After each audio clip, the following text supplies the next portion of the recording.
endorser, at official songwriter. Bukod po kasi sa maganda ang hangarin at vision na VIP ng OnePay at sa ito at bukod din sa gawang Pilipino, Yes. puro Pilipino, napakababait po kasi ng mga bosses natin.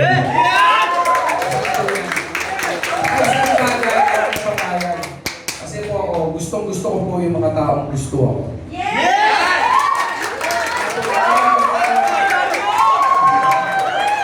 Kung naramdaman ko po na gusto po nila ako, para po talaga dito, gumawa ng kanta at maging endorser.